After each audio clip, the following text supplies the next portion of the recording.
দিনাজপুরের বীরগঞ্জে ভাড়াটে একদল সন্ত্রাসী নিয়ে দৈনিক খবরপত্র পত্রিকার উপজেলা প্রতিনিধি নাজমুল ইসলামের বসত বাড়িতে অগ্নিসংযোগ এবং অতর্কিত হামলার ঘটনা ঘটেছে। এ ঘটনায় সাংবাদিক ও তার মা সহ 4 জন আহত হয়ে বীরগঞ্জ স্বাস্থ্য কমপ্লেক্সে চিকিৎসাধীন রয়েছে। মঙ্গলবার দুপুরে বীরগঞ্জ পৌরসভার 6 নং ওয়ার্ডের মাখরাই গ্রামে নাজমুল ইসলামের পিতা শমশের আলীর বসত ভিটায় জমিজমা নিয়ে বিরোধকে কেন্দ্র করে এ ঘটনা ঘটে। প্রত্যক্ষদর্শীরা জানান, খড়ের গাদায় আগুন লাগিয়ে বাড়িটি জবরদখলের চেষ্টা করে একদল সন্ত্রাসী। এ সময় স্থানীয় লোকজন ও 999-এর সহায়তায় ফায়ার সার্ভিসের একটি ইউনিট আগুন নিয়ন্ত্রণে আনে এবং পুলিশ ও স্থানীয়দের সহায়তায় আহতদের উদ্ধার করে বীরগঞ্জ উপজেলা স্বাস্থ্য কমপ্লেক্সে ভর্তি করেন। থানা সূত্রে জানা যায়, নাজমুল ইসলামের বড় ভাই নাসির ইসলাম বাদী হয়ে 10 জনের নাম উল্লেখ সহ অজ্ঞাত 10 থেকে 15 জনের বিরুদ্ধে থানায় একটি মামলা দায়ের করেছেন। এ সময় বীরগঞ্জ থানার অফিসার ইনচার্জ আব্দুল গফুর খবর পেয়ে সাংবাদিক নাজমুল ও তার পরিবারের সদস্যদের দেখতে বীরগঞ্জ উপজেলা স্বাস্থ্য কমপ্লেক্সে ছুটে যান।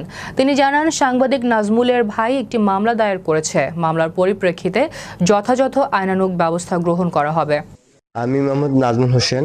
আমি বীরগঞ্জ উপজেলা প্রতিনিধি, দৈনিক খবর পত্রে কাজ করি।